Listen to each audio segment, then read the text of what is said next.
All right, so I would say let's go ahead and get started. Again, thank you everyone for joining this webinar entitled "What's Cash Got to Do with It? Guaranteeing Income and the Health of People Returning from Incarceration." This is part of the SAFE Center for Health and Justice effort to have really a focused conversation around the role for providing unconditional cash transfers to people released from prison and jail, and the potential it can have to impact, including the impact on health and well-being. My name is Ben Howell. I am a physician and faculty here at Yale at the SAFE Center at the School of Medicine, where my research focuses on improving the health of individuals, families, and communities adversely impacted by mass incarceration.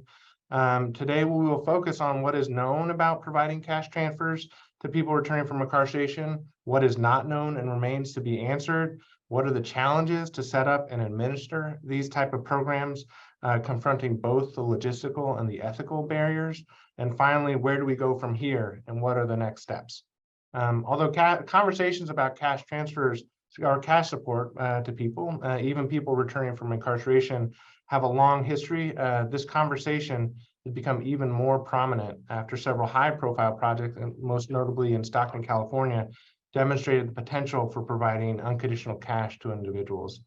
Since then, and especially during the COVID pandemic, there has been a large increase in the number of these projects throughout the country providing unconditional cash, with several focusing on providing the cash to individuals released from incarceration. And this has even touched New Haven, Connecticut, where a recent pilot was launched by a nonprofit here called 4CT to pilot and evaluate giving individuals released from prison $500 a month per year without any strings attached, with no condition. We're very lucky to have an excellent panel of guests here to discuss this topic. We will hear from Nick Zoller and Brooke Montgomery, researchers at the University of Arkansas, currently implementing NIH-funded project to provide cash transfers. We will then hear from two groups, Kevin Scott and Murray Wilson from Just Income GNV in Gainesville, Florida, and Justine Moore from the National Council for Incarcerated and Formerly Incarcerated Women and Girls, who have both given unconditional cash transfer or done unconditional cash transfer programs to people with a history of incarceration and have seen its potential to change people's lives. Finally, we will hear from Lucius Kalut, a sociologist currently evaluating the impact of the Just Income GNV program. Before we jump in, I do want to thank our co-sponsors for this webinar, including the Columbia University Justice Lab, the Justice Collaboratory at the Yale Law School, and 4CT, a nonprofit providing cash assistance here in Connecticut. With that, I will pass it to Professor Western. Professor Bruce Western is the Bryce Professor of Sociology and Social Justice and Director of the Justice Lab at Columbia University, where he studies poverty and socioeconomic inequality with a focus on the U.S. criminal justice system. I will let Bruce talk more about himself and provide some more remarks.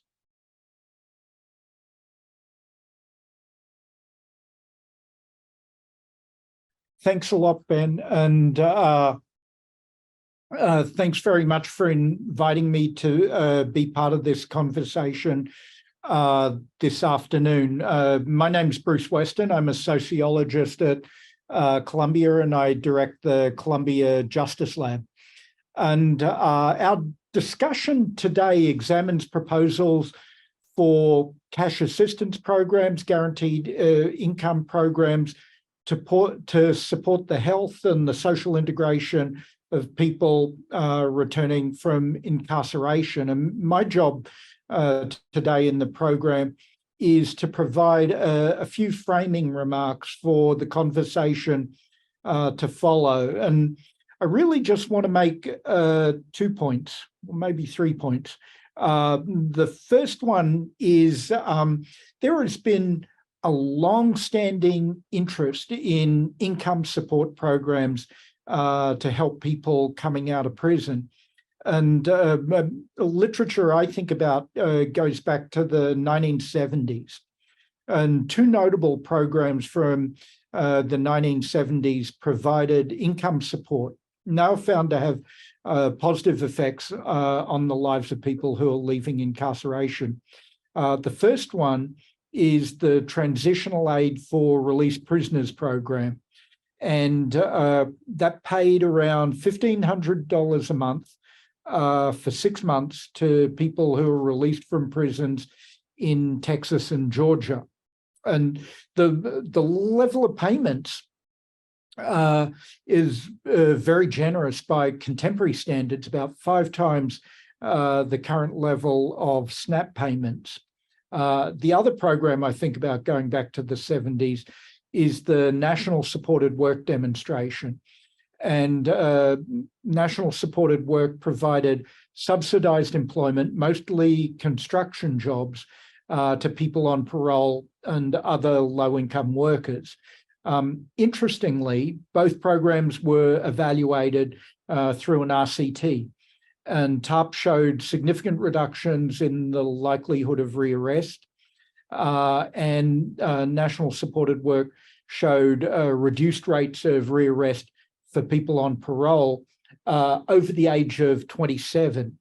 And I think these results are very suggestive. And as we think about the programs that are going on around the country today, I think it's useful to have this history in mind. The focus back then was overwhelmingly on arrest. And I think as we think about contemporary programs, it'll be helpful to take a much broader focus and think about a whole variety of indicators of social and economic well-being that go well beyond rearrest and reincarceration. Today, programs like this have gained a lot of renewed interest, as Ben was suggesting. I want to mention a couple of recent examples that I think could be relevant to this afternoon's discussion. One is the Harvard study of legal debt, and this was a study I worked on with Diva Pager, Becca Goldstein, Helen Ho, and Lindsay Bing.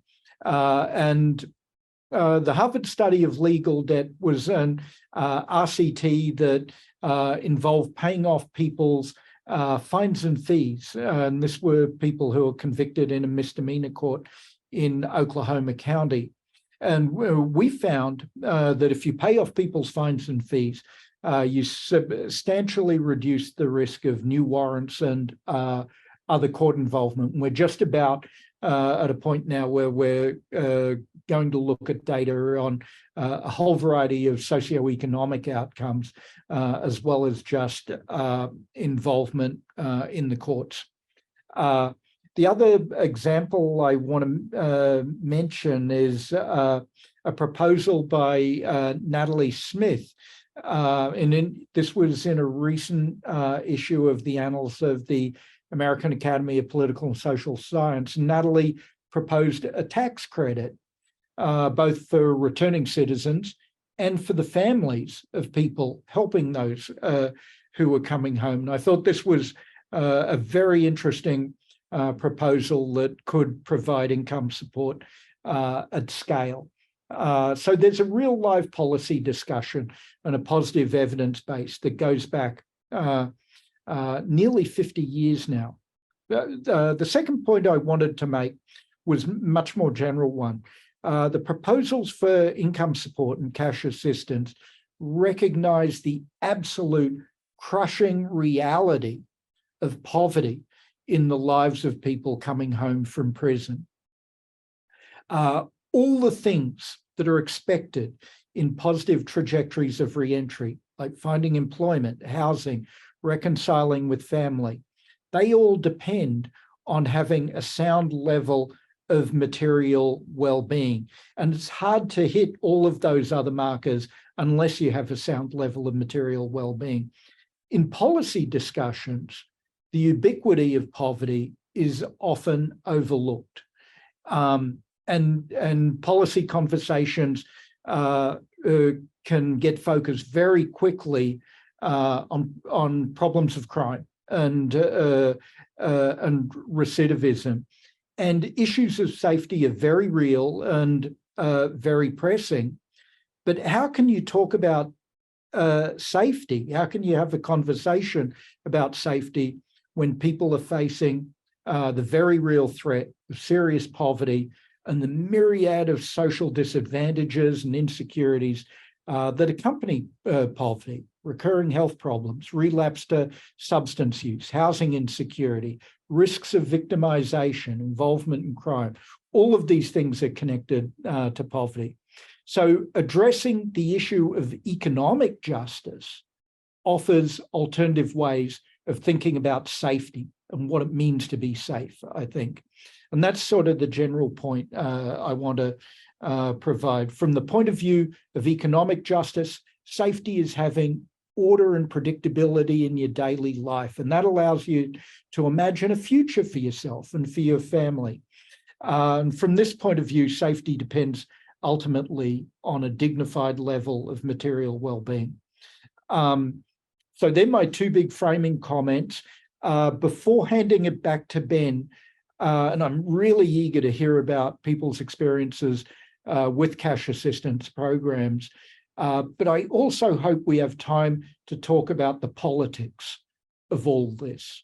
What is the strongest case we can make for economic justice as the wellspring of social integration and safety? So with that, I'll hand it back to you, Ben. All right, thank you very much, Bruce. I think those are great touch points for us to weave through as we go through this conversation, hearing from different groups that are actually starting to do some of this work. So with that in mind, we're going to pivot now to Dr. Zoller. Dr. Zoller is a professor at the University of Arkansas for Medical Sciences, Bozeman College of Public Health. His research focuses on the overlap between behavioral health disorders, including addiction and mental illness, infectious diseases, and incarceration, both in the United States and internationally. He is currently the co-principal investigator of a randomized controlled trial providing guaranteed supplemental income to African-American men in Arkansas, including people with a recent history of incarceration. So Dr. Zoller, I will now pass the mic to you, but I really would love to hear to briefly describe sort of the research that your group is doing and the focus on important establishing the science behind unconditional cash transfers, especially for health outcomes, and describe the potential pathway to health, and also potentially touch point some of the issues that Professor Western mentioned in his comments. Yeah, thanks, Ben, and pleasure to be here. And I agree, this is a really critical conversation to be having. And from our perspective here in Arkansas, so some of my colleagues and I were been talking about this for a while, most notably my colleague Brooke Montgomery here with me, around the idea of how can the use of guaranteed income really impact health. And so a lot of the things that Professor Western talked about, a lot of issues related to poverty, we already know are well established and are in sort of the pathway towards health. We all have sort of talked about and heard many examples of often individuals who are being released from carceral settings are not able to, for a variety of reasons, prioritize their health. So we know that from global health literature and from a number of studies in different places in the world, unconditional cash transfer has been very successful in helping people either prevent HIV infection or getting care for HIV. And so one of the things that we were thinking about is, how could we take some of the lessons learned from global health settings and then integrate those with some of the lessons that we're learning now through the Stockton pilot study that you had mentioned, Ben, a little while ago, and a growing number of projects across the country around providing supplemental income, providing guaranteed income, and how that supports not just economic well-being, but in our case, how does that assist, support people better prioritizing healthcare utilization? And the other thing that's really important for us in our context and in our particular study is we're really focused on the racial wealth gap in this country. So we have seen a tremendous amount of evidence that that wealth gap continues to widen, and a lot of it is a direct result from institutional policies and structural racism. And one of the key foundational points for us in our particular project is really examining the role of structural racism and how that has contributed to not just economic inequities, but how that is translated into health disparities, health inequities. And the National Institute of Minority Health and Health Disparities has even really come out front saying that really, if we're interested in this country about health equity, if we're really serious about addressing that, we have to address things like structural racism. So for us, we have been really thinking about folks who are coming out of the carceral space, but also just Black men 45 and older with chronic health conditions.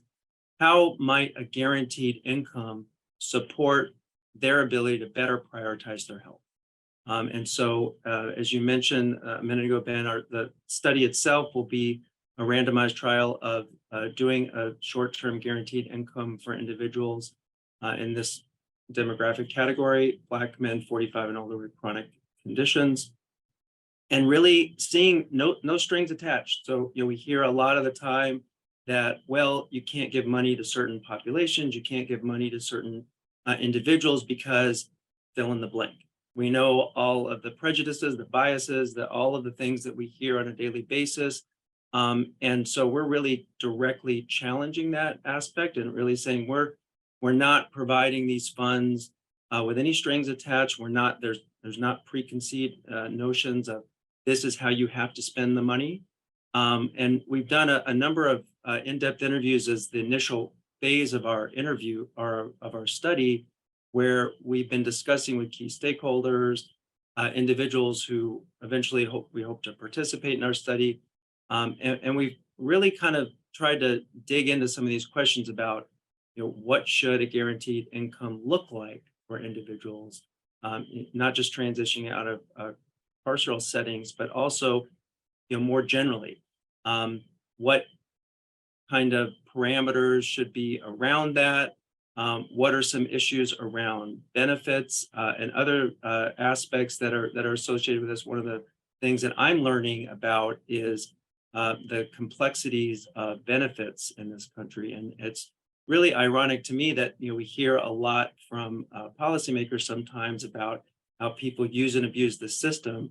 I myself, with a doctorate degree, looking through all the various benefit applications and all the processes that we have erected to keep people from getting benefits, it's remarkable how anyone can get X, Y, or Z. So to use and abuse the system, you almost have to have a PhD in that to actually get all of the things that you need to get.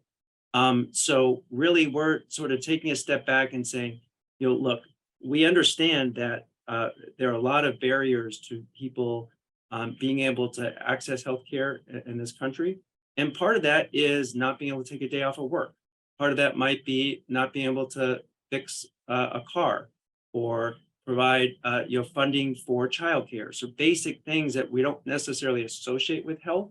But part of our thinking is, from the structural point of view, how might a guaranteed income help people to take a day off of work, be able to pay their copays for their medication or for their doctor visit? So all of these things that we kind of sometimes may take for granted, some of us with the resources to not have to think about, well, we have medical insurance, or we can afford our copay, we can afford whatever medications are prescribed us. Well, we know a lot of folks that's not the case for them. And so that's really what we're trying to study is, if we are able to help support people financially, is that going to help folks really be able to have more self-efficacy, take more ownership and agency over their health? And just to say that my colleague Brooke we sort of talked about this this idea of the no strings attached, and we're not doing something that's really complicated or out of the ordinary. This is just giving out money to people. So why might that do anything to sort of move the needle? And she reminded me of a quote by Booker T. Washington. I went to Booker T. Washington High School, so I love this quote. Excellence is to do a common thing in an uncommon way. So, really we're thinking about applying this model and saying, how can we really think about strategies to address this racial wealth gap? How do we think about the legacy of structural racism in this country?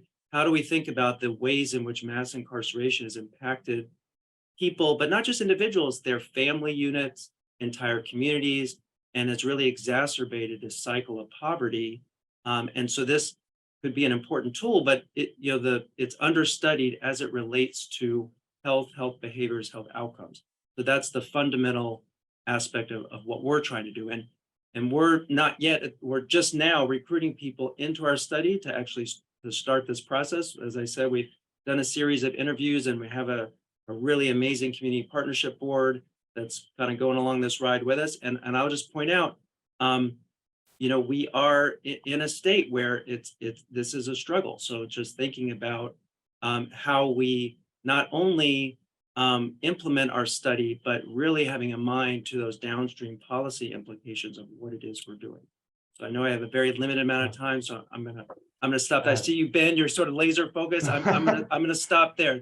Thank you. No, that's great, Nick. I actually think there's going to be a couple of questions that have already sort of percolated up in the chat that you touched on. But just so people know, sort of what exactly is the intervention going to look like for you guys in Arkansas? Like how much money for how long? Is it truly unconditional? Sort of what does that look like? Yeah. So thanks for that. It's going to be 6 months, $500 a month, so $3,000 total. And we've had a lot of questions in the past. Why only 6 months? Why only $500? This is a National Institutes of Health funded study. We squeezed every penny we could get. So the reason why it's 6 months, $500 is because that's all we could afford, literally. And so there are literally no strings attached. We will give people a preloaded debit card. Here you go. The other thing that has been, we've had a lot of intense conversation about this. It is a randomized trial, so half the population will get the guaranteed income, half will not. Everybody participating in the study will get incentives for follow-up. And we really had a lot of back and forth discussion around this, and at the same time felt like really, we need to really test this intervention on our specific outcomes. And so that was a big influencer on why it is we're sort of doing this design, and the fact that we hadn't seen too many studies that really had looked at, again, the health outcomes that we're focused on. So there's just really not enough really compelling data and evidence, and we're really focused on, we know that we're going to get some pushback. We know that at the end of the day, people are going to say, okay, what is the evidence? What was your control group? What was your research design? So we're really trying to be mindful of the most rigorous way possible so that we can take on all of the sort of questions that we know invariably are going to come up with this. Perfect, Nick. That's great. And actually, I think a lot of the themes that you're bringing up are going to be echoed by our next presenter, who we will sort of segue. And I will just acknowledge there's been a lot of questions about sort of how this does potentially impact benefits, potentially, which is variable across probably different jurisdictions. But I think that's actually a great transition to our next panelists who are doing exactly that, sort of implementing a program in Gainesville, Florida. I do want to acknowledge that, unfortunately, it seems like Justine Moore from the National Council for Incarcerated and Formerly Incarcerated Women and Girls has not been able to join us. So that gives Kevin Scott and Murray Wilson a little bit more time. I will briefly introduce them and then let them take it from there. So Mr. Scott is a longtime Gainesville, Florida resident with a passion for social justice and community organizing. Kevin helped found the Torchlighters Reentry Support and CS Direct. He's now the project director for Just Income GNV, a guaranteed income project by and for formerly incarcerated people. He's an outspoken advocate for criminal justice issues and prisoner rights, and has been involved with the Florida Prisoner Solidarity since 2016. I will also introduce Murray Wilson, who is joining him. Murray is a proud native of Gainesville, Florida, and still lives there. He is a person with personal experience with incarceration and was a recipient of the unconditional guaranteed income through the Just Income GNV project, which he used to interrupt the revolving door of poverty and incarceration. He's a member of several local groups organizing and providing supportive care for those dealing with illness. We are very excited to have him join us today to talk about his experience receiving unconditional cash and what it meant for him. So for Kevin and Murray, I'm going to give you guys a good 10 minutes to really talk about sort of what you all did in Gainesville, Florida. What did your intervention look like? How much money for how much time? What is the next phase for your effort? what barriers did you confront? And specifically, how did you address this issue about potential impact on benefits? And moving forward, how do we fund these projects? What is the next step? What does it look like? Is this something for nonprofits to do or for the government to do? And importantly for you, I would love to hear sort of what the input of Justice Involved People has been in your program and how critical was that to inform your intervention and how it is best done. So with that, I'll let you guys take it from there. Cool. We should be able to get that into about 5 hours. No problem. No, so thank you so much for having us. Very humbled to be invited to come speak with everyone today and share about our work here. As Ben said, we are in Gainesville, Florida, and we are part of a nonprofit here called Community Spring. And what Community Spring does is hire people who've been impacted by poverty to design and implement campaigns to address their own experience. So it's based on the 2 pillars of income and power. People need income to meet their basic needs, and they need power to reshape the systems that keep them down. So I was actually hired as someone who had experienced poverty to be part of the very first fellowship. And you can go to the next slide, by the way, Tyler. And so, what we had been experiencing here was a lack of reentry support. We had all been impacted by the justice system in some way. I had spent time in prison myself, and in this county, we're in Alachua County, Florida. There is no reentry support, and that's still true today, years later, unfortunately. So we decided to make our own reentry support, and this was just peer-to-peer, corresponding with people before they left prison, making them aware that we were here. Here are some resources, providing people with practical and emotional support after they came home. We could laugh together, we could cry together, we could share resources together in a way that only people with shared lived experience can do. So we were doing that, and that was called Torchlighters Reentry Support. Around 2020, you may have heard there was an illness that swept the globe, COVID. So we actually paused some of our reentry support work and shifted to a direct cash assistance program that had nothing to do with incarceration. Simply, if you're receiving SNAP benefits in this county, you could apply. We used to like a lottery draw every month, and we're handing out just direct cash $300 payments to people in our community. That same summer, our mayor joined Mayors for a Guaranteed Income, came to Community Spring, said, would you guys be interested in implementing a guaranteed income pilot? And like everything at Community Spring, it is led by impacted voices. There was a lot of thoughtful discussion. And ultimately, you can go to the next slide. We said that we would do something, guaranteed income, but only if it's for formerly incarcerated people based on our previous experience. And so we made what was called Just Income GNV. GNV is just simply the city code for Gainesville. So we thought it was important that directly impacted people inform and design this program. And so that's exactly what happened. There was a lot of discussion about how much money, how should it be split up. Ours is a little unusual. And we can talk about a little bit about like how much the cadence of our payments was. And that was directly informed by formerly incarcerated people. We also know that by being directly impacted, it helped to overcome the hurdle of skepticism. A lot of people, when they heard about this, thought it was a scam, thought it was too good to be true. And by sharing, like, look, we've been through this ourselves, there was something bridge building almost immediately about having this be designed and run by formerly incarcerated people. That meant a lot. I was in prison, I came home, I had to sleep in the parking lot of a homeless shelter. I didn't know how to find a roof over my head. I couldn't find a job to save my life. I was terrified. That being able to share those experiences with each other really means a lot. So why this matters here, the US has an outrageous rate of incarceration. Florida tends to outpace that rate. And you guys should go to the next slide. Zooming in a little further into our county here, we're in Alachua County. It's even worse. We tend to outpace the state in terms of incarceration. And if you're Black in this county, you're 9 times more likely to be arrested. So over 2% of our Black neighbors are in our county jail at any given time. We know from our guaranteed income work as well that despite being only 21% of the county, 70% of our participants are Black. And highlighting some of the economic disparities, the household median income for this county is $54,000, but for our people, it's about $20,000 prior to disbursements beginning. So one thing that's unique to Florida as well is that if you're in prison, you earn exactly $0. You're forced to work for zero pay. You earn exactly 0 cents during your time in a Florida state prison. Alongside of that, you're facing a gouged commissary can be up to 7 times as expensive as a grocery store. You're charged for medical attention. If you want to communicate with somebody on the outside, there's a cost for that.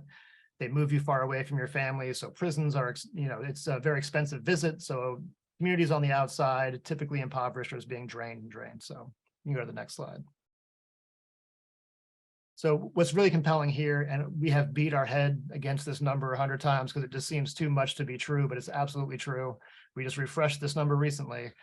About 23% of probation violations here that result in reincarceration, probation revoked, are rooted in just simply a lack of money. So you come out of incarceration, you're broke, your family's broke, it's hard to find a job, hard to find a place to live. You have post-incarceration syndrome, yet you have an extraordinary amount of demand for your finances. So you might have cost of supervision, an ankle monitor, urinalysis, mandatory classes, the list goes on and on. Failure to meet those payments results in reincarceration. So no new offense, there's been no new crime. The crime is your bank account. So you are deemed too poor to be free, which we think is outrageous and appalling. And this is a very common practice here.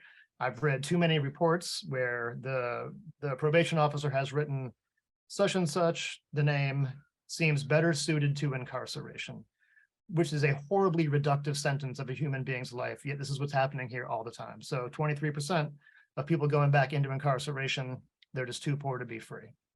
You can go to the next. So our guaranteed income pilot, we're going to talk a little bit about the numbers here, that the amount of money. What we thought was important was a felony. Misdemeanors have their own hurdles, of course, but we thought a felony level presented a unique set of lasting challenges. Every sentence is a life sentence, is the horrible cliche here. But basically, if you're released from a federal or state prison, county jail with a felony, or started felony probation within 6 months of the application deadline, you could apply. And then there was a randomized selection. You can go to the next. So what we're doing, we gave people $1,000 the first month, followed by $600 a month for the next 11 months. And again, as I said earlier, this was informed by formerly incarcerated people sharing their experience, cash being the currency of urgency. We thought it was important to front load those payments so people had as much support in the beginning as possible. And as Nick mentioned, the unconditionality was absolutely huge. Like, in order to keep getting this money, you had to do nothing, just able to show up in your bank account every month. It was direct deposit, and you could use the money for anything you want. And again, like, typically there's a lot of like compliance and control when giving support, and we thought it was important to not have that. Go to the next slide. And so Dr. Kalut will talk more about the results that we have happening here, but just real briefly, we have some of the spending data, preliminary data of how this money has been utilized. And, a lot of people were a little surprised that, people who've been incarcerated are spending money just like everyone else, just meeting their basic needs, taking care of what's right for them and their families, because they have that agency and that autonomy to spend the money as they see fit. They've been able to meet their own unique set of circumstances. We very much believe people are the experts in their own lives and should be given the autonomy to operate as such. And so you can go to the next slide. We just completed our first year of payments. So February 15th was the last disbursement for all 115 people. And we are very excited that we are going to continue guaranteed income work starting next year. We are currently in fundraising phase. We have received some money already, which is great. So we aim to continue this work moving forward. We just see this as so vital, and that guaranteed income serving a couple of goals that meet with our particular theory of change. It gives people agency to meet their own material needs and a sense of belonging, and is challenging the narrative about people who are experiencing poverty. And please feel free to go to our website. Yeah, Kevin, just to interject there before we move over to Maria, 2 questions that have come up. If someone got a job while they were receiving income, did that impact their receiving cash? And then the second question, we've talked about this before. What did it look like to do benefits counseling, and did that impact whether people wanted to take the cash or not? Right, great question. So the only way you could get out of us giving you this money is if you died. So if you got a job, if you had 4 jobs, if you had 0 jobs, it didn't matter. That you were going to continue to get the money. Or even if you were reincarcerated. If you were reincarcerated, you will continue to get the money. If for some reason you did die, we actually allowed the participant to name a beneficiary that could receive the money instead of them. We'd already raised the money. We thought it was important to support not just the individual, but their families as well, because we know the impact ripples quickly. In terms of benefit counseling, another great question. If somebody indicated they did receive any sort of public benefits, we had a benefits counselor here during the onboarding appointment to discuss whatever potential impacts there may be, and allow the participant to make an informed choice about should I proceed or not. I will say 100% of people, this was still good for them to do, and they went ahead and did it. The most common benefit that we had was SNAP, and the impact seemed to be pretty negligible, and this still seemed to be a net positive for most people. That's very helpful. There's a couple other sort of implementation questions that people want to answer. I think we'll hold off on that until we hear from Murray. So I already introduced Murray, but Murray, you were one of the recipients of this cash. I would love to hear from you sort of what it was like to receive cash assistance following release from prison, positive and or negative impacts that it may have had on your life, and what did it mean that the money was given with no strings attached and coming from this group that Kevin is a part of. Okay, thank you. I'm Murray. Like I said, I'm glad to be here in Gainesville, Florida. I'm 55 years old, and just being honest, you know, when I found out about the program, I was at a very low point in my life, and you know, I didn't know how I was gonna make it. I had a few relatives that were willing to, you know, kind of help me along the way till I could get myself better. But when I found out about it, you know, it's like I was just in unbelief. You know, I was like, man, you know, I was getting out of prison, didn't have much, didn't have nowhere to really start, you know, other than somewhere to stay. And was trying to, you know, get my stamp started. So I was trying to apply for disability. And when I found out about it, I just felt like, oh, here go another situation that ain't real, you know. But I went after it. I researched it and I got involved, and it hit me with such a surprise. I mean, like, I cried. I literally cried. I felt so affected by the situation, so much to the point so that I was really hungry to change my life, you know. So whenever they told me about it, you know, I was like very excited. And when they told me that I got selected, because, you know, they interviewed me first and give me a registered survey. We'll call you back in 2 weeks to see if your name get picked, kind of how it went. And I was like, well, you know, if this could happen, it would help me, you know, because I was on probation. I just got out of prison and I had fines and fees galore, which I'm still currently paying. So, I mean, when I found out that I won, I was like, okay, now it's time for me to think and digest myself. Like, I didn't want to be that old person that once you knew you had money coming in, you know, was like, all right, it's time to boogie woogie, you know, do whatever. But I knew that I had responsibilities and obligations, and I figured now was the time for me to really get it right. Most of my prior, you know, situations, you know, I would always go and do whatever to try to get my money to get things together. But this was a chance for me to just stop, think, and regroup, you know, and figure out what's the best possible way to make it. And that income just, it made every difference in the world. Made every difference in the world. Now, you know, things that I did with the money, it was like,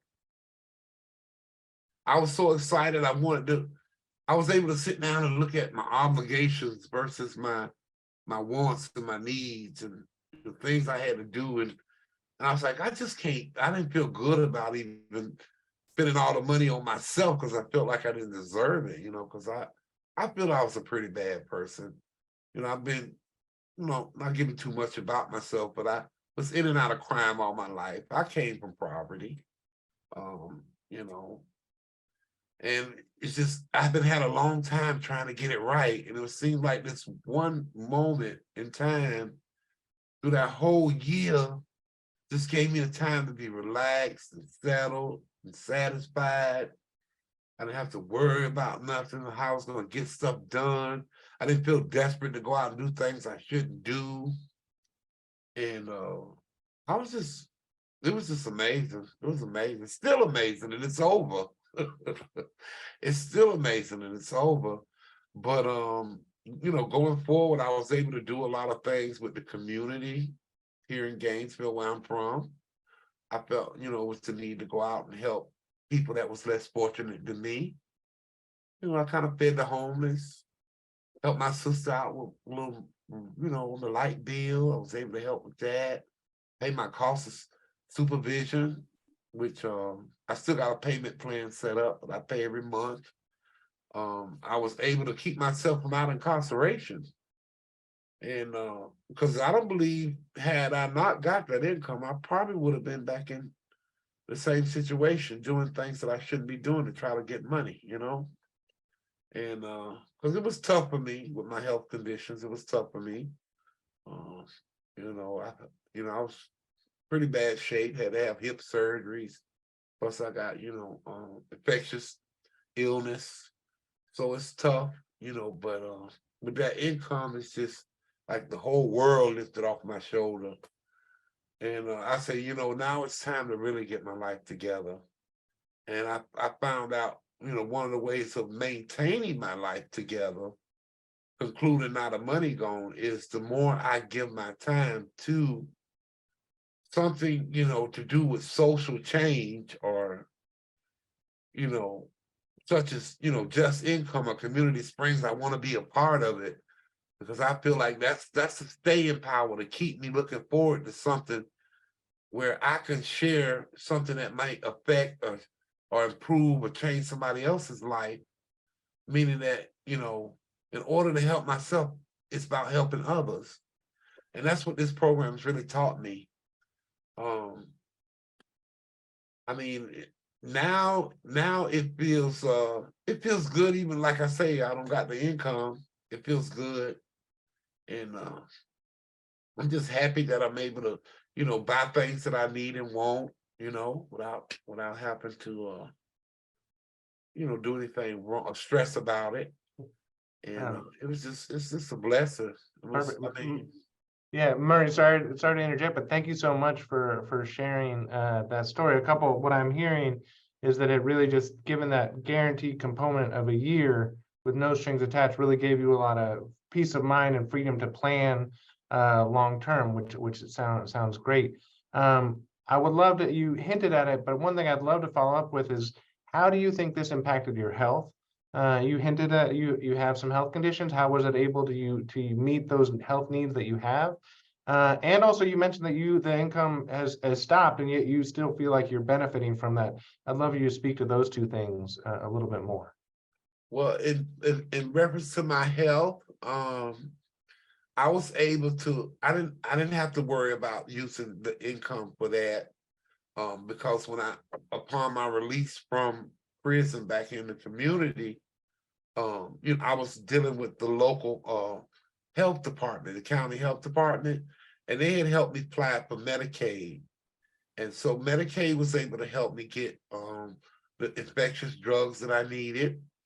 You know, other than paying for a ride to get to the places, you know, it made it stress-free not to worry about that.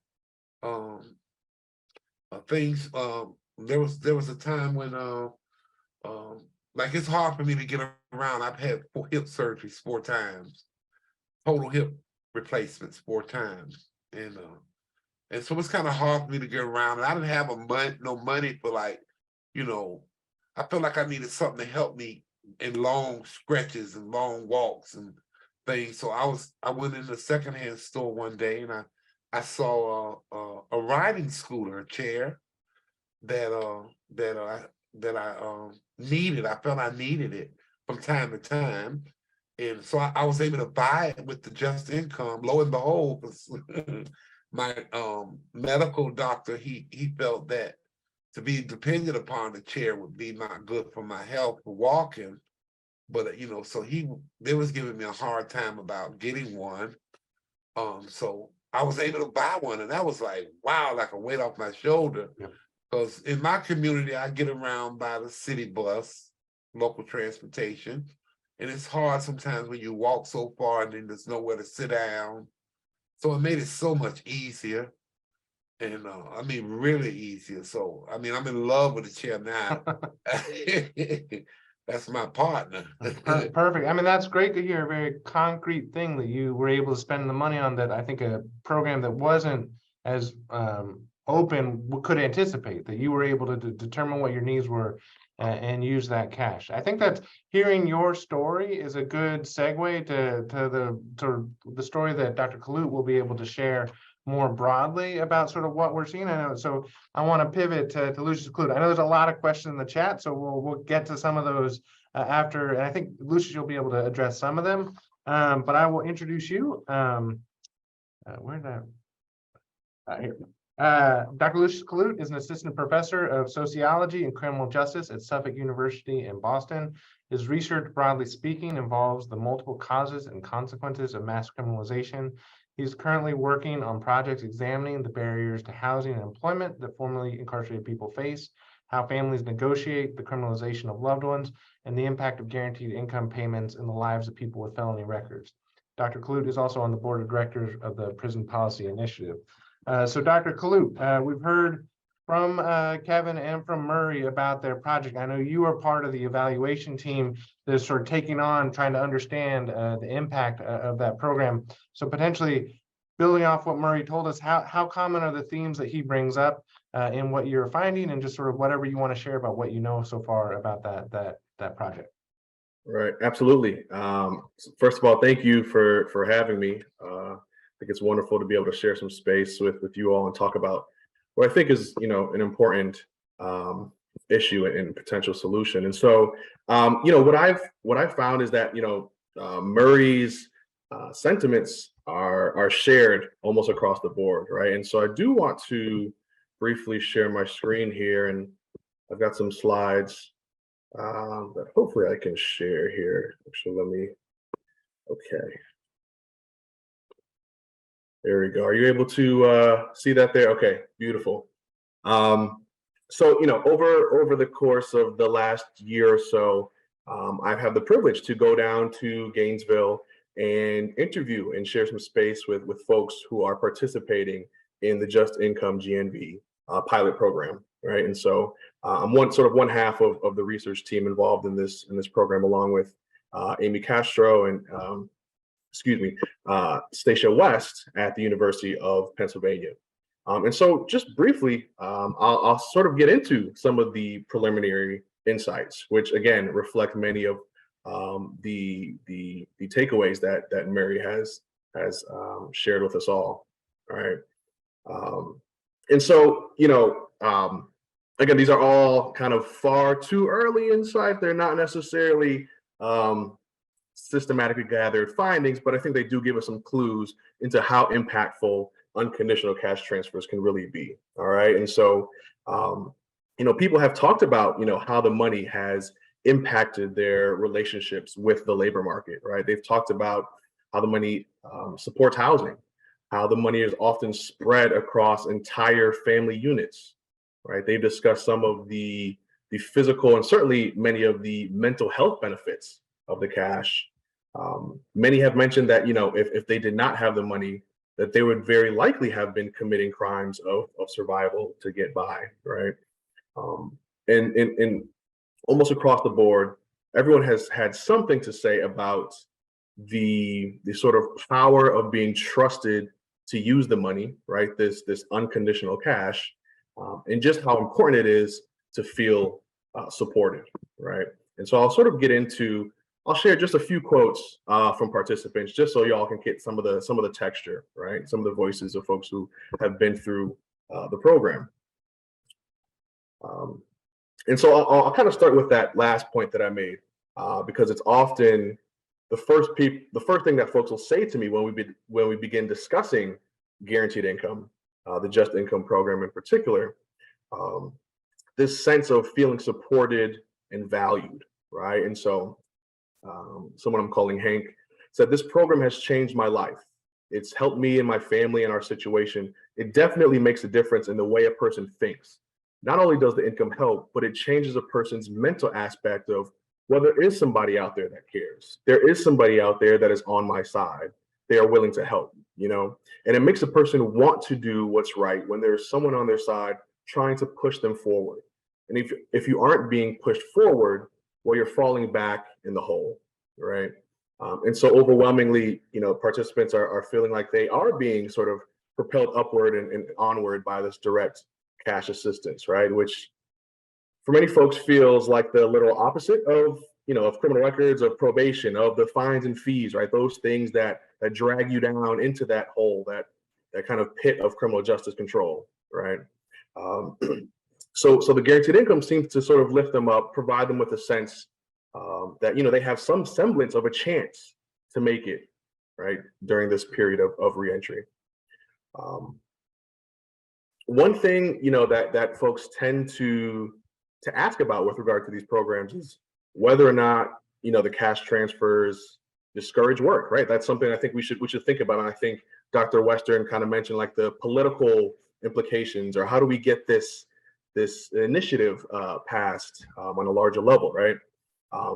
Certainly, we're going to have to see how some of the quant data plays out in combination with the qual data. But multiple participants have told me, you know, that the money helps them work, right? That having the money allows them to pay for transportation, to pay the costs associated with having a car, right, so that they can get to work. Others have described using the money to help support their educational and thus their employment goals, right?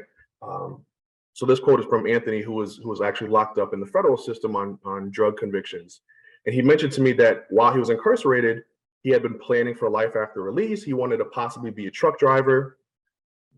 And he said, but when I came home, my plan could not start because I came home to a poverty state, right? So his long-term goals were to become a truck driver, but he needed money immediately upon release, right? So he ended up getting a part-time restaurant job that paid minimum wage, but it wasn't quite paying all the bills, right? And so he considered going back to selling drugs.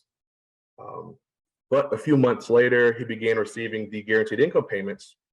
And he said to me, so the money did stabilize me to keep my eyes on my vision and not on my poverty. There are some people who don't have something to stabilize them to stay focused on their plan, so they start focusing on their poverty. They'll say, so I know I can get the money this way, but the program allowed me to be free from my burdens. Like I was free from prison, but the money made me free from my burdens, right? And so he actually ended up making good on his original plan to become a truck driver. He used the guaranteed income to help pay for about $7,000 in CDL classes. And last I talked to him, he was actually in California delivering food and grocery items.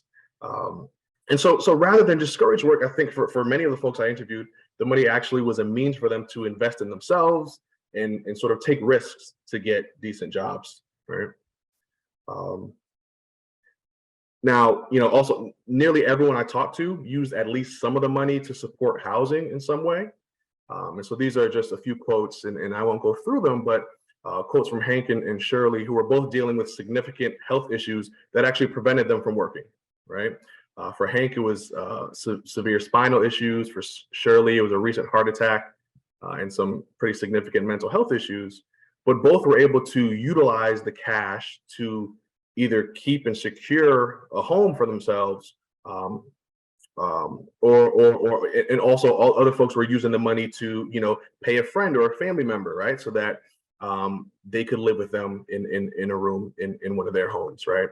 And so very often the money was used to ensure housing and the well-being of individual participants, but also family members as well, right? Murray talked a little bit about, you know, helping to pay the electricity bill. I've had participants talk about giving the money to others so that, you know, grandchildren can have lights and do their homework at night, things like that, right? So the money certainly has been stretched around to help house and support both individuals and their families as well.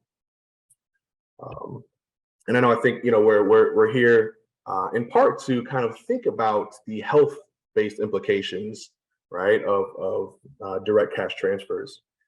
And so there are a few ways in which participants have mentioned using the money to improve their physical health and well-being. Some talked about being able to buy more and better food. Murray talks about mobility scooters. Other folks have talked about co-pays and buying medicine that they needed. And I think, of course, the money, it's likely that it's also helping people through sort of indirectly through employment and stable housing and those sorts of things. But participants also remarked on how the money impacted their mental and emotional health. And this has been a really important theme, I think, right? And so one participant, Jake, said to me, I think the money has eased some of the stress. And I think that ease of stress has allowed my mind to open up to more positive thoughts about coming up a little bit. When you have that security blanket there, it changes your mood. And when you have a better mood and a more stable mood, you think about more positive things, which leads to different types of goals, which leads to being more eager to complete your goals. Compared to when you're sitting there broke on your ass saying, F this, F that, you got that $600 and now rent is not so bad. Now you're thinking more positive, right? And so for Jake, the stress of trying to provide not only for himself, but for his girlfriend and their children in the past has led to drinking and substance use, right? And so I asked Jake, I said, so do you think the money's going to actually keep you away from the criminal justice system going forward? And it's funny, that's when his girlfriend actually chimed in from the next room over, and she said, taking away that security blanket is going to have him worrying more and more, which is going to lead to that addiction, drinking, because he doesn't have, because we don't have, because he can't provide. The cycle will happen again and again. And since he's come home the most recent time, his problem with alcoholism has lessened majorly, right? And then Jake goes, he's like, yeah, she just nailed it. She hit it right on, right? So they were kind of arguing that, this money actually helps address sort of the root causes of addiction, right? Poverty. And so by alleviating some of that poverty, Jake's mental and physical health sort of had improved, right? And I know I'm probably over my time here. But just to conclude, I think there are potentially a range of positive benefits, right? Around direct benefits, right? Housing, transportation, food, but also, and I think this has been sort of discussed earlier, reducing administrative burdens, right? That simplicity, I think, is really important for this population. Improving one's agency, providing folks with a sense of support and stability, right? So anyway, as I mentioned, these are all very early insights, but hopefully giving us some clues as to kind of how direct cash assistance can impact the social, economic, and overall well-being of formerly incarcerated folks. All right, thank you very much, Lucius. There's a lot of questions I want to get to in the chat and sort of to have our conversation. But I actually let Bruce Western, Bruce, if you have any questions for our panelists, having sort of like heard everything you said or things you wanted to pull out of their experiences. Bruce, you're muted. I'd be interested to hear if anything unexpected has come out of the field period so far. Are there experiences you're seeing that you didn't completely anticipate? Yeah, I mean, so I think that this is something that Murray spoke to a little bit, but this sentiment about like wanting to ensure that the money is going to folks around them, right? So it's not just staying with these individuals and they're not just using it to benefit themselves, but people seem to be actively and consciously thinking about, okay, how can I best help my family members, my extended family, right? Folks have done things in the community and even like donated money. And these are folks like still dealing with poverty, right? They're getting the $600 a month, but these are folks who are not necessarily well off, but wanting to use the money in these ways that impact their families, their network, the communities around them, right? And so going into it, I don't know that I necessarily expected to see so much of that. Right. But certainly, obviously the parents are, buying cribs for babies and clothes but folks are, I had one individual talk to me about how, again, his daughter's lights got shut off, and the grandchildren didn't have lights, and he actually didn't have the money. He borrowed it from someone else, and then when he got the income payment, he repaid the money he borrowed, but he was able to turn the lights back on for his grandchildren. And I thought it was just a beautiful story, but that is sort of consistent right across the board. Actually, I'd love to hear, Kevin, so you were leading this program in Gainesville, sort of did similarly, were there things that you were surprised about, sort of the preconceived conceptions about how this would work or how this would benefit, or sort of how it compared to what had actually has happened? Yeah, a couple things come to mind. One was we anticipated a lot of like backlash. I mean, we're in the South, we're in Florida, not a famously enlightened place to be. And so we kind of thought like, well, people are gonna really go nuts and get a lot of hate. And it has actually been really small, pretty minimal for us. Like it hasn't really been a big deal. So I think that we overestimated some of that, which was interesting. One of the things too that I think was on the radar, but turned out to be a bigger deal, was the skepticism. Like we had raised $1 million and we couldn't give it away because it just seemed too good to be true. Like the way that we did the outreach, we didn't do an open call. It was very targeted. We were able to get a list of folks who met our criteria. And we literally printed and folded and good old snail mail, 650 plus envelopes into the world. A lot of those just went unopened. I don't know who this is, or people opened it and thought like, oh, this sounds like some bullshit, and threw it in the garbage. There was a lot of that. And some of the letters just came back like, this person doesn't live here. They never lived here. On the way out of the prison, where are you going to go live? 1234 Main Street. Why would you tell your tormentor where you're going to go live? So some of the addresses were just wrong. Even when we did finally get a hold of people, it was just hard for people to take the chance that this was a legitimate program. One guy very poignantly summed it up. He said, "I've heard no so many times, I forgot how to hear yes." Like there's just not room in my life for good news. Like that just doesn't happen to me in my experience. So I think if anything, we maybe underestimated the difficulty of just letting people know this was a legitimate thing. So, if I got that letter, I probably would have thought it was some bullshit too, quite frankly. Yeah. That's great. Again, so I guess a question for, I don't know how to say this. So I don't want people to leave this webinar thinking that this is like a panacea to sort of fix sort of all the problems of poverty or all the problems of having experience of incarceration. So I'd love to sort of think about, or flesh this out a little bit. Sort of what are some things that we should be worried about if this were to be moved forward? What does it look like to implement this more broadly? What sort of thinking about, like, there's a lot of actors who are going to try to suck this money out of people, whether it be fines and fees, whether it be debt collectors, whether it be other. I'd love sort of people's thoughts from anybody, sort of thinking about like, how do we, taking what we've learned, sort of how do we avoid sort of creating a problematic system in the future, if that makes any sense.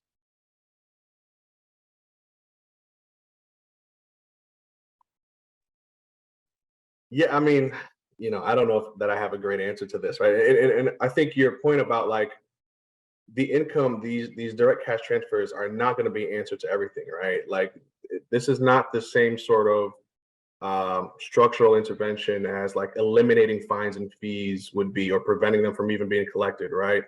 Folks are still dealing with the issues of discrimination in the labor market and in housing markets, right? And so the money helps to maybe deal with some of that volatility and some of those no's, right?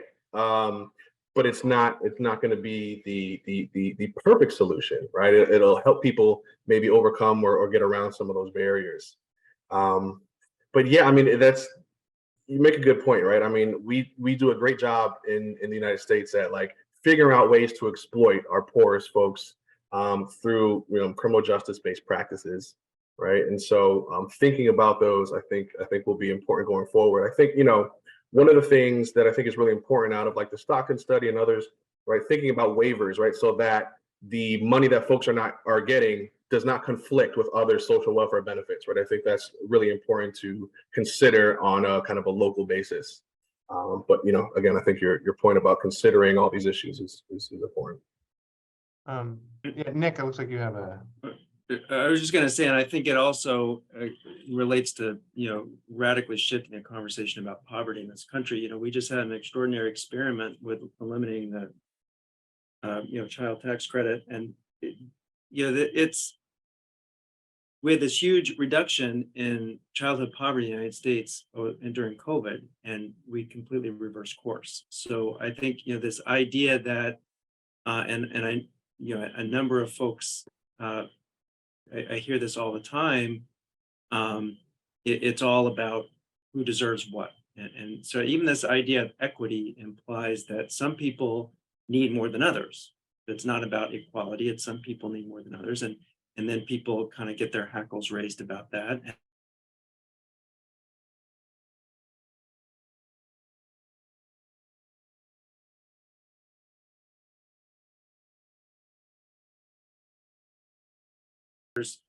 When there are issues around, public benefits, it's always around, the deserving and not deserving. This sort of is part of that. And so I think that's really an important conversation where there's a singular narrative.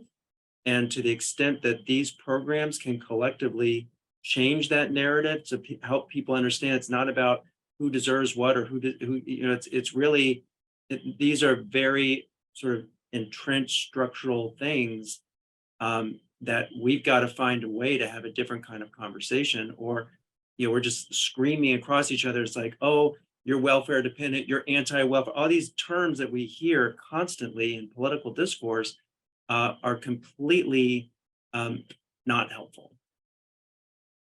Nick, as Kevin and Murray, do you wanted to add to that point? Yeah, you all mentioned something about, moving forward. What are some of the things we think would be more good to put into the program?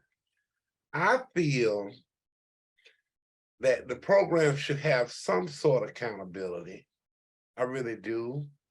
And the reason I say that is because, I actually know, another individual that got the income, and I know, more about the individual that need to be known, that, to be able to get the money, just go on with your life and not appreciate it. To me, sometimes it can be, tucking loosely.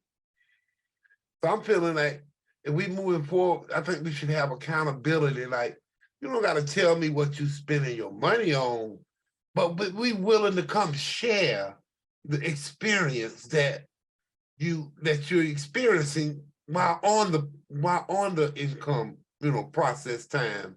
I think that's important, like, because with me, like, it was like 115 of us. And when it all started out, I was so excited. Like, I was meeting guys from, people that got selected in my community. And they was very nice people, and they were so appreciated, but it seemed like they just disappeared. Like, you don't see them no more. But I guess I was so appreciated that I wanted to keep in contact with Community Springs to let them know, how things were going for me, how it was affecting my life. And I believe that has given me also a sense of accountability to myself, and I think having something like that inside of the preacher program would be more better to get more, and even keep a record of a better, I guess, database of how it's really working. Because in some essence, you don't know how it's working because some people are not sharing, their experience or how it benefit them, or, and I think that's important. So. Murray, thank you for sharing that, and I think that gets at sort of what do these programs look like in the future. And actually, one other thing you're bringing up is sort of what is the evidence that will move this conversation? Do we need to be, so for someone like Nick and Lucius, do we need to keep doing more RCTs to evaluate this? Is that the evidence that we're generating the right thing to be doing to move this conversation? What do we need to know? What is known and what do we need to know? I'd love to sort of hear your thoughts about, like, do we need another RCT to sort of keep understanding this? Is that going to be the thing that moves the policy conversation? Is that the right thing to the policymakers to change their thoughts? I mean, I just to point out, I mean, I find increasingly it doesn't matter how much evidence you might have, people can just ignore it. But that's a different point. I think that one of the things that we're doing for our study, and I really appreciate, what Kevin, the figure that in terms of what people are spending money on. So we're going to send people sort of a weekly sort of text, kind of, it's not really a financial diary, but just sort of, we want to, obviously it's going to be, voluntary, but every single person, and we're going to recruit around 500 people into our study. And everybody's going to get a weekly sort of text reminder. What were your biggest costs this week? Or what were some of the issues that you really needed the extra money for, or what did you spend money on, just by categories? So again, there's, that's, people sometimes are not always comfortable, as we know, talking about financial things and what they're spending money on. And we're hoping, though, that the more information, the more data that we can collect, in my opinion, on what people are spending the resources on, I think that's going to be very compelling. So I think that is going to address a lot of concerns people have. So whether or not, you have a particular research design, so we could sort of debate that for many hours.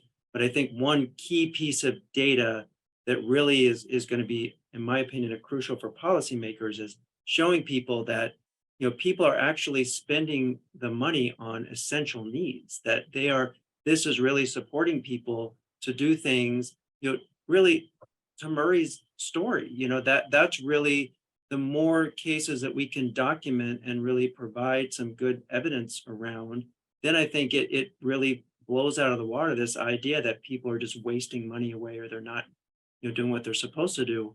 So I feel like that's going to be an important thing going forward. Lucius, I see you're nodding a lot. Is there anything you'd like to add to that? Yeah, no, I think, Dr. Zeller is right there. I also think that, it's going to be important to consider the cost or the cost savings of giving people money, right? If we're talking about, public policy, to what extent are we seeing long-term decreased costs in, healthcare spending or criminal justice related costs, right? So thinking about recidivism, I also think it's important to be really specific about how we're measuring things like recidivism, right? Because if we find that, folks are still recidivating, they're still being rearrested, even with the money. We often think about recidivism as this individual level failure, right? When I think it's better to think about it as a larger structural and organizational thing, with all we know about technical parole violations and those sorts of things. But if we can figure out if people are maybe committing less crimes or less serious crimes over time with the money, if we can establish that people's mental and physical well-being are being improved over time, and that's leading to cost savings, I think we can maybe carve out somewhat of an argument for our legislators. And I also agree that it's sometimes the evidence isn't enough, but I do think the RCTs help us isolate what's going on.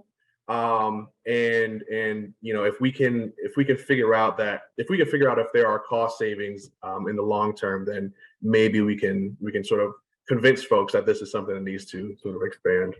All right. Bruce, I think you either had a question or wanted to add to that conversation.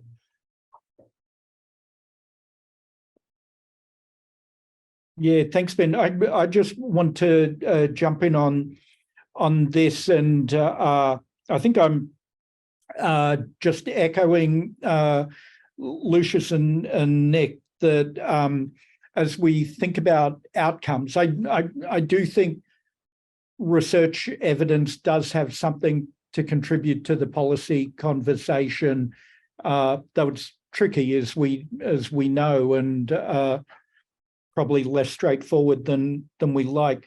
But we should think about outcomes very broadly. I think often in the past, programs like this have been very locked in on a very narrow set of criminal justice outcomes. And something else that came out of the discussion, I think on the cost front, criminal justice involvement and healthcare costs, two big things in two areas in in which we could see real advantages.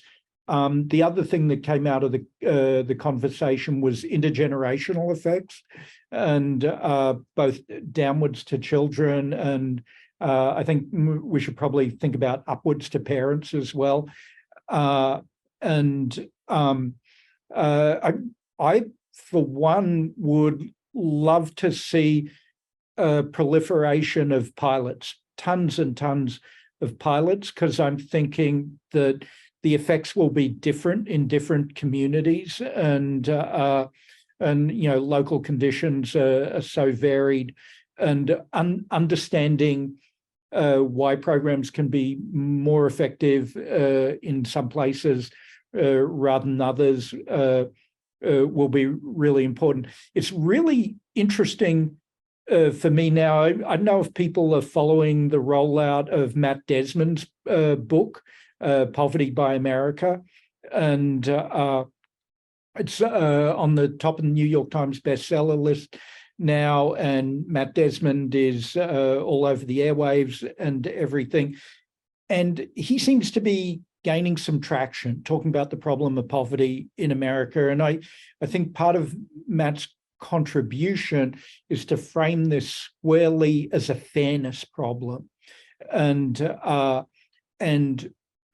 people at the top of the distribution are not paying their fair share, and it's creating a lot of poverty and human suffering as a result. I think there's some lesson there for how we think about the politics of this issue. I can't fully put it together on this call, but I sort of throw that out as a provocation for the group.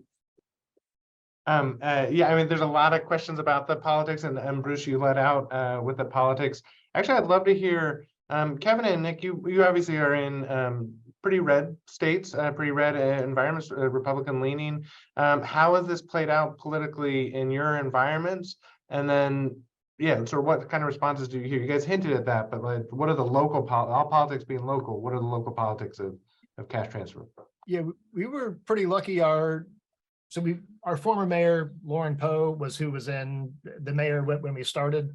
He was very supportive of this, and then he actually termed out, and the new mayor as well has endorsed us and actually signed up to be part of Mayors for a Guaranteed Income as well, which has been great. Yes, we've enjoyed some good local support from at least government officials. One good thing too that's come from this, we've highlighted the issues that people face post-incarceration, not just money, but the whole complex set of issues. And we've been able to sort of like use this momentum to have a lot of other change at the local level as well. For example, the city of Gainesville in December passed a fair chance hiring ordinance after we had elevated the issue of like, look, money is not enough.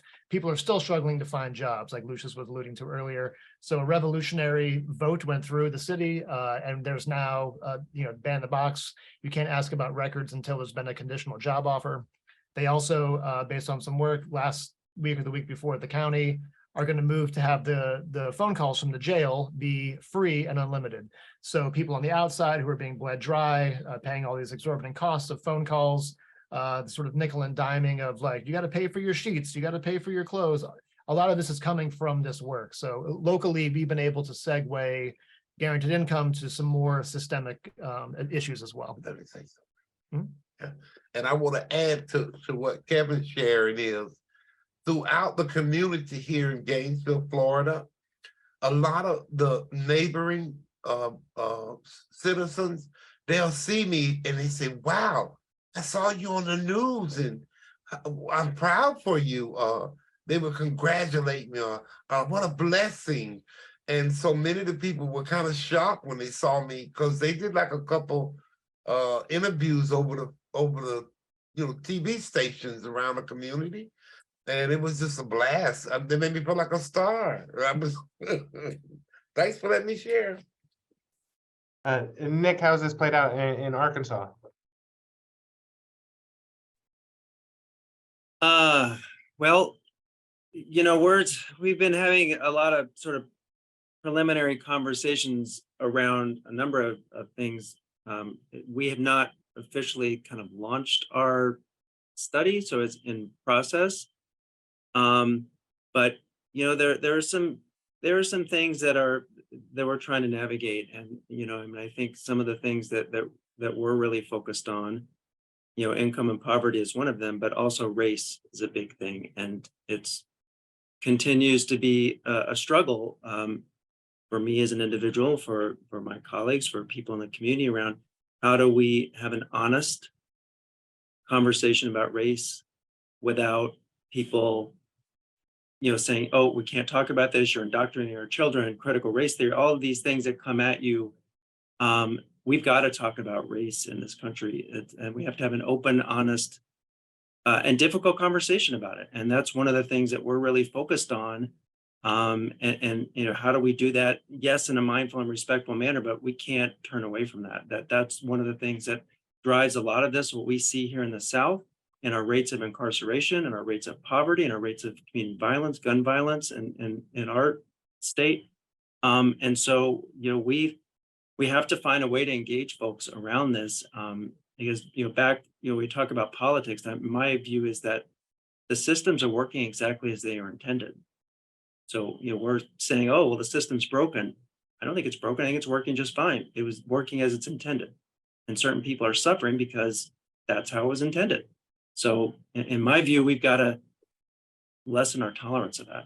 So we're working on it. It's tough, and we have to be mindful of what we say and who we say it to. But we're really trying to facilitate the best we can, sort of more honest dialogue and discussion about some of these things, particularly race, because that's a primary concern for us down here. Thank you very much. Well, I know we're sort of closing up, almost at the 2:30, so we only have 5 minutes left. Bruce, did you have any other questions that you wanted to proffer? I got a couple others, but you're You should go. okay. Actually, I have a very sort of nuts and bolts questions for Kevin and the folks in Gainesville. Was that the right amount? Like, was $600 a month for a year the right amount? Where should it have been more compared to like the income adjusted, sort of inflation adjusted money they were giving in the 70s, which we heard back from Professor Western was frankly a lot more money. Like, was this just not enough? How much money should we be thinking about when we do these type of programs? A wonderful question, and I don't know the answer to that. Honestly, it's hard to say. I don't know. Honestly, the sense typically is like, how, of course, it's not like totally enough, but like $600 will only get you so far, but it's allowed people to take a breath, to settle some of those crippling debts. Like I personally, I lived through this myself, that feeling of, oh my God, I've got to make these payments. And if I don't, they're going to put me back into the most traumatic experience of my life. So am I going to eat? Am I going to have a roof over my head? Or am I going to give the money to this entity that is threatening my very life? So, I mean, whatever amount that number is wonderful.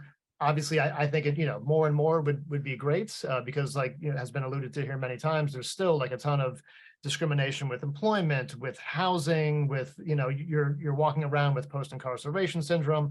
There's any number of things that the money doesn't quite get to, but I think it's been good. Maybe Lucius can speak to more as he's been gathering information from people about the amount. Yeah, I think it's hard to say. I think like sort of Bruce mentioned, this might require more studies, right? And figuring out what that right amount is, kind of calibrated to local conditions. I will say that one participant recently made, I just think, a strong plea for a longer period of time, like something beyond a year, right? If we know that reentry is like really difficult, like that the first few months, you're trying to figure out what's going on, then you're trying to get some level of stability. How do you begin to experience some level of economic mobility? While not having to hustle and figure out how to work 2 part-time jobs that have unpredictable schedules and those sorts of things. Can I invest in some education? Like often that takes a long period of time, right? So thinking about, can we extend some of these pilots? Can we, give folks more money? I think those are important concerns that we should try to address through these experiments. Awesome. Thank you very much. I do acknowledge we are at the end of time. There were a lot of unanswered questions that I apologize that we did not get to, that for all the participants who joined, I'm sorry about that. You can always email the SACE Center and we can get those questions out to the panelists to see if they can answer them. First off, I want to thank all the panelists for joining, especially Murray Wilson, Kevin Scott, Nick, Lucius, Professor Western, all of you for joining and sharing your wisdom. I know I learned a lot from this webinar, and I'm excited that we're moving this question forward. And also thank you for everyone who joined the talk. I think we had over 130, 140 people, so I think we really were able to reach a lot of people throughout the country with what we shared today. Lastly, I do want to acknowledge again our co-sponsors, the Justice Lab at Columbia, as well as the Justice Collaboratory here at the Yale Law Center, as well as 4CT here in Connecticut. And with that, I think we will end, and thank you all for joining. Thank you. Thank you, everyone.